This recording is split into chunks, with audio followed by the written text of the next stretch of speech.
जय हिंद दोस्तों, कैसे हैं आप सभी लोग। चलिए, उम्मीद करते हैं बहुत अच्छे होंगे और जहाँ भी होंगे वेरी हैप्पी, बहुत ज़्यादा खुश होंगे।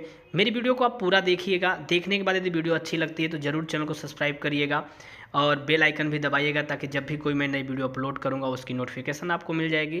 और अपने दोस्तों, हाय गाइस, कैसे आप सब। चलिए, उम्मीद करते हैं बहुत अच्छे होंगे और ये वाली जो वीडियो होने वाली है वो काफ़ी स्पेशल होने वाली है आप सभी के लिए, क्योंकि यहाँ पर मैं आप सभी के लिए पूरा का पूरा निचोड़ ला चुका हूँ। जिनका भी डॉक्यूमेंट वेरीफाइड नहीं हो रहा उसके बारे में, साथ साथ EMI वाले ऑप्शन के बारे में और भी बहुत सारा कुछ यहाँ पर जो भी मेन आपकी प्रॉब्लम होती है लेकर के वो सारा कुछ इस वीडियो में आपको देखने को मिल जाएगा। चलिए, पहले हम सबसे पहले बात करते हैं डॉक्यूमेंट वाला, और लास्ट में जो EMI वाला है वो बहुत ही ज़्यादा स्पेशल है। जो कर चुके हैं या जो अभी करने को सोच रहे हैं उनके लिए भी ऑलरेडी ये बात जाननी बहुत ज़रूरी हो जाती है।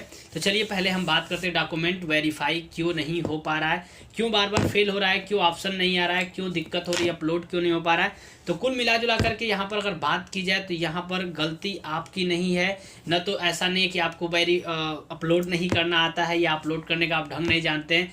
आप बार बार ऐप्स को इंस्टॉल अनइंस्टॉल करें, इसमें भी कंपनी का ही फ़ायदा है, क्योंकि आप जितने बार ऐप्स को अनइंस्टॉल करके इंस्टॉल करेंगे वहाँ पे आपका डाटा लगने वाला है और उससे कंपनी को फ़ायदा होता है। जितना ज़्यादा डाउनलोड होता है उतना ज़्यादा कंपनी को बेनिफिट होता है, यदि ऐप्स के बारे में आप जानते हो तो यहाँ भी कंपनी का फ़ायदा होने वाला है। दूसरी बात, यहाँ पर ये ओला सॉफ्टवेयर के मामले में इतनी बेस्ट है, मतलब सॉफ्टवेयर के मामले में जितना बोलो उतना ये कर सकते हैं। अगर आपको इसका उदाहरण देखना है तो आप खुद ही देख लीजिए। S1 Pro को सॉफ्टवेयर के द्वारा लॉक करके S1 बना दिया इन लोगों ने, तो आप समझ सकते हैं कि सॉफ्टवेयर के मामले में कितनी तगड़ी कंपनी है। तो यहाँ पर ऐसा नहीं है कि इनका सॉफ्टवेयर हैंग हो रहा है, सॉफ्टवेयर पे ज़्यादा लोड पड़ रहा है, ऐसा कुछ। ये सब कुछ प्री प्लान सिस्टम है जिसके द्वारा यहाँ पर लॉक किया जा रहा है। सॉरी अगर मेरी बात किसी को बुरी लग रही है, लेकिन डेफिनेटली पूरा देखेंगे तो आपको समझ में आ जाएगा कि मैं कहना क्या चाहता हूँ। तो यहाँ पर क्या है, यहाँ पर कंपनी ने एक प्लान बना रखा है कि हम इसके सिस्टम से ये काम करेंगे, यानी कि जो पूरा सिस्टम इनका है वो सिस्टम ये है कि क्रम बाय क्रम ये ओपन करेंगे, यानी कि जो डॉक्यूमेंट वेरिफिकेशन वाला सिस्टम है ये क्रम बाय क्रम ओपन करने वाले हैं। तो ऐसा नहीं है कि आपका नहीं आ रहा है तो आपका ऑटोमेटिक कुछ भी करेंगे तो आ जाएगा, नहीं, ये जब चाहेंगे तो आपका ऑटोमेटिक आ जाने वाला है। तो इसमें आपको परेशान होने की ज़रूरत नहीं है, आपको बस वेट करना है। जैसे ही आपका जब इनका बाकी लोगों का हो जाएगा तो उसके बाद आपका ओपन होगा, ताकि ये क्या कर पाएँ, यानी कि अपने इनके ऊपर कोई इल्ज़ाम न जाए कि मेरी डिलीवरी लेट हो रही है, डिलीवरी डिले हो रही है। तो जब आप डॉक्यूमेंट वेरिफिकेशन ही डिले होगा तो उसके हिसाब से हर चीज़ तो डिले हो जाएगी आपकी। तो यहाँ पर ये एक ऑप्शन इनके पास है, इसी वजह से क्या किए हुए हैं, डॉक्यूमेंट वेरिफिकेशन अलग अलग डेट पे अलग अलग सबका हो रहा है और उसी हिसाब से फिर वेरीफाई होगा। वेरीफाई होने के बाद आपका स्कूटर रेडी किया जाएगा, यानी कि अगर सबका डॉक्यूमेंट एक साथ ले लें तो फिर एक ही साथ वेरीफाई कैसे कर पाएंगे। तो क्रम बाय क्रम ये वेरीफाई कर रहे हैं, उसी हिसाब से ओपन भी कर रहे हैं, तो डॉक्यूमेंट इस तरीके से आपका सबमिट होगा। और रही बात, अब बात करते हैं EMI वालों की, तो EMI का ऑप्शन कुल मिला जुला करके सबके लिए ओपन नहीं हुआ था, और जिनके लिए भी ओपन हुआ था, जिन लोगों ने भी EMI वाला ऑप्शन चूज किया है, उनको मैं एक बात बता दूं, स्कूटर काफ़ी महंगा पड़ने वाला है उनके लिए।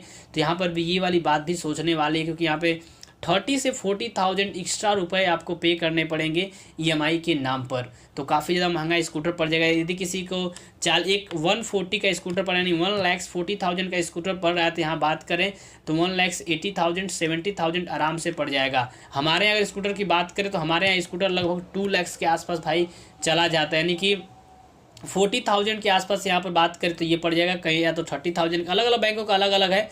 अगर मैं वही बैंक अगर चूज करता हूँ HDFC तो मुझे 30,000 के आसपास देने पड़ेंगे, लेकिन हमारे यहाँ जो आ रहा है टाटा कैपिटल वाला, अगर उसको मैं चूज करता हूँ तो वहाँ पर मुझे 40,000 के आसपास देने पड़ेंगे EMI।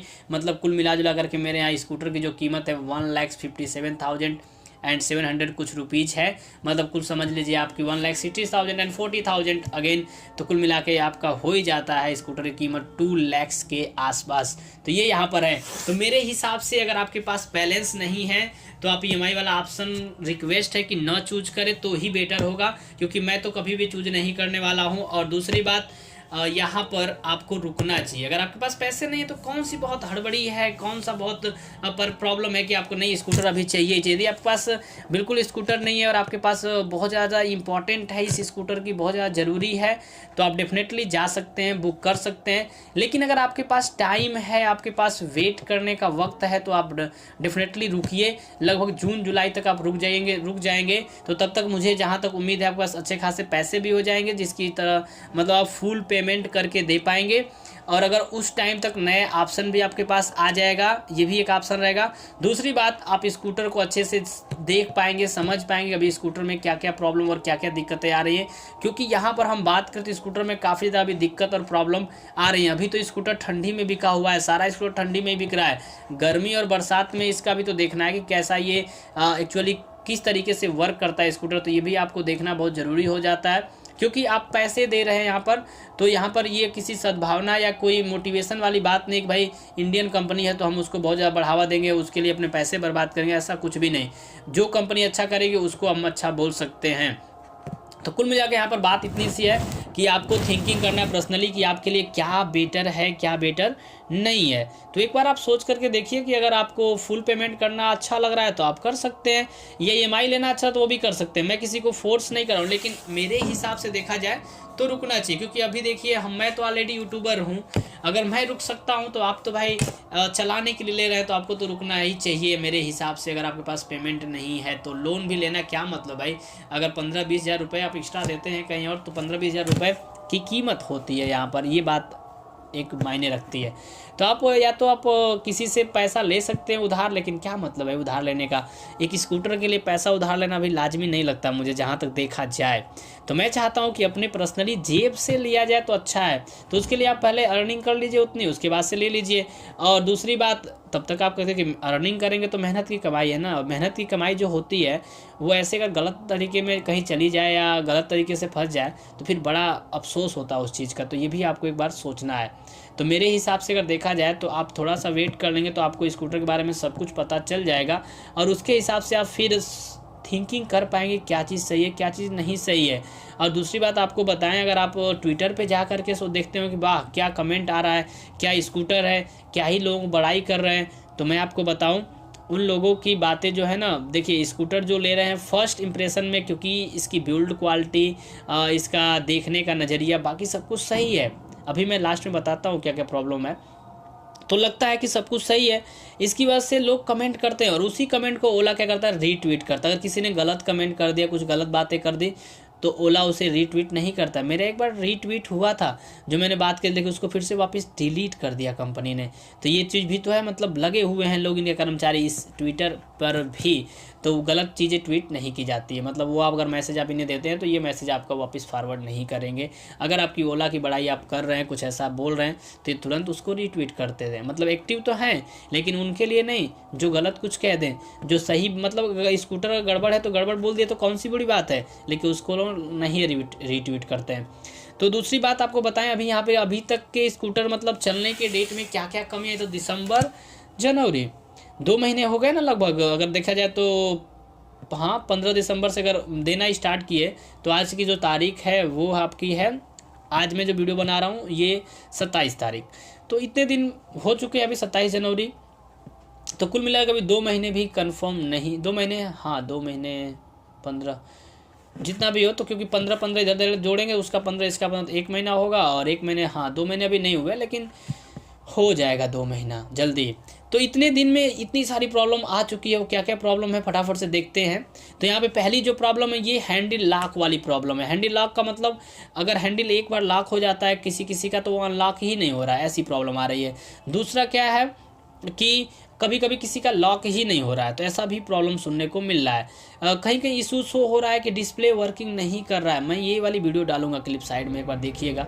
डिस्प्ले वर्किंग नहीं कर रहा, उसमें बस एक लाइन चलती रहे बस ऐसे ही, और वर्किंग नहीं कर रहा है। किसी का नीचे से जो बॉडी का सिस्टम इनको कनेक्ट किया गया है उसमें कोई स्क्रूज नहीं कसा गया है, ऑटोमेटिक से चलते समय वाइब्रेशन होकर के वो नीचे से खुल जा रहा है। किसी का बॉडी साइड से क्रैक कर चुका है।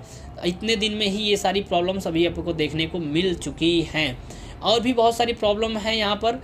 चीज़ें परफेक्टली वर्किंग किसी किसी की नहीं करे, किसी किसी में वर्किंग कर रहे हैं, किसी का चार्जिंग का इशू आ रहा है, और किसी का आपका बैटरी का इशू आ रहा है यहाँ पर। और ज़्यादातर जो सबसे अधिक इशू जो लोगों ने फेस किया है वो ये है कि 15% बैटरी अगर आपने कर दिया है तो उसमें स्कूटर दिखाता है कि 20 से 22 किलोमीटर 23 किलोमीटर चलेगा, लेकिन जैसे ही आप उसको 1 किलोमीटर भी चलाते हैं तो वो तुरंत दे देता है कि लो बैटरी, और लो बैटरी बोल करके बता देता है कि आप इसको पार्क कीजिए, नहीं तो ये खुद ही अपने आप ये बंद हो जाएगा। तो 10 सेकंड के आसपास में बंद हो जाता है स्कूटर। तो कुल मिला के 15% बैटरी पे वो 5 मिनट भी नहीं चल पाता है। तो यहाँ पर ये वाली प्रॉब्लम भी काफ़ी लोगों को फेस करनी पड़ती है, क्योंकि उनको लगता है 23 किलोमीटर चलेगा, चलो घर तो निकल जाएंगे, लेकिन जब वो लेकर के निकलते हैं तो बस बैठ जाता है स्कूटर। तो ये बात भी आपको डेफिनेटली सोच करके चलना पड़ेगा स्कूटर में।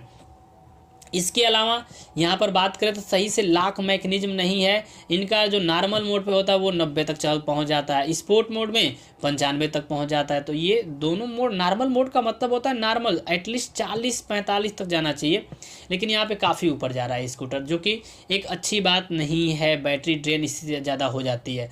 और दूसरा जो मोड है, स्पोर्ट मोड में अगर 95 जाता तो कोई बात नहीं, चलो भाई कोई बात नहीं, 95 जा रहा है। और आपका स्पोर्ट मोड में भी 95 नहीं 80-85 जानी चाहिए कि स्कूटर को। और इसके बाद जो हाइपर मोड आपने दिया है, तो हाइपर मोड में आपका जाए फिर 115-119 जो भी जा रहा है, तो ये बेटर चीज़ होगी। लेकिन यहाँ पर ये भी चीज़ नहीं है। स्पीड का जो सिस्टम है ये पता नहीं कैसा है, कुछ समझ नहीं आता है। तो काफ़ी ज़्यादा नॉर्मल मोड में ही काफ़ी ज़्यादा तेज़ चला जाता है, फिर स्पोर्ट मोड में कुछ थोड़ा सा बढ़ता है नॉर्मल मोड से। तो आदमी नॉर्मल मोड में ही हमको लगता है कि ज़्यादातर चलाते रह जाएंगे, और स्पोर्ट मोड का कोई चूजिंग का कोई सिस्टम नहीं है। तो यहाँ पर वो भी करना चाहिए कंपनी को देख समझ करके। तो ये सारी यहाँ पर प्रॉब्लम है अभी तक। मेरे हिसाब से EMI वाला ऑप्शन बिल्कुल भी बेकार है। तो आपको थिंकिंग करिएगा एक बार ज़रूर इस विषय पे, क्या आपको करना है क्या नहीं करना है। फुल पेमेंट आप कर सकते हैं, लेकिन अगर आपके पास फुल पेमेंट करने के पैसे नहीं तो आप वेट कर सकते हैं, ये काफ़ी आपके लिए अच्छी बात हो सकती है। तो उम्मीद करते हैं आपको सारी बातें समझ में आई होंगी। और एक जल्दी ही मेरी कॉल रिकॉर्डिंग की वीडियो आने वाली है, उसमें जो लोग भी बोल रहे थे टेस्ट राइड वाली बात उसमें आ जाएगी, आपको सुनने को मिल जाएगा। इसके अलावा आप कुछ लोग बोल रहे थे कि स्कूटर का पूरा पेमेंट देने के बाद कैंसिल होगा कि नहीं होगा, वो भी बात सुनने को मिल जाएगी। इसके अलावा क्या प्राइस बढ़ेगा अगर आप पेमेंट, जैसे अभी मैं बता रहा हूँ कि आप होल्ड कर लीजिए, पेमेंट को कैंसिल मत कीजिए, होल्ड कर लीजिए, 6 महीने बाद फिर पेमेंट करिएगा। तो ये वाला क्या उनके लिए, अगर स्कूटर का प्राइस बढ़ता है तो क्या उनके लिए भी प्राइस बढ़ेगा। तो ये वाली सारी की सारी जो वीडियो के टॉपिक है वो मैंने कस्टमर केयर से ऑलरेडी बात किया है। जल्दी ही इसके बाद वाली वीडियो में शायद मैं अपलोड करूं, या हो सकता है कि इसके बाद वाली जो वीडियो आने वाली है वो हमारे यहाँ की स्कूटर की वीडियो आपको देखने को मिल जाए, क्योंकि मैं अभी जल्दी ही गया था 26 जनवरी को घूमने के लिए। तो जब मैं घूमने गया तो उस टाइम पे मैंने क्या किया, मैंने वीडियो शूट किया है। तो वो वाली वीडियो हो सकती है आ जाए आपको देखने के लिए। तो जल्दी ही ये सब कुछ वीडियो आने वाली है। आपको चैनल पर नए हैं तो ज़रूर सब्सक्राइब कर लीजिएगा, अपने छोटे भाई को सपोर्ट कीजिएगा, ताकि आपके लिए कमाल की नई से नई और टोटल जानकारी जो मिलनी चाहिए, आपको जाननी चाहिए, वो मैं आपको दे सकूँ। तो चलिए मिलते हैं एक नई वीडियो में, तब तक के लिए टेक केयर, जय हिंद एंड वंदे मातरम।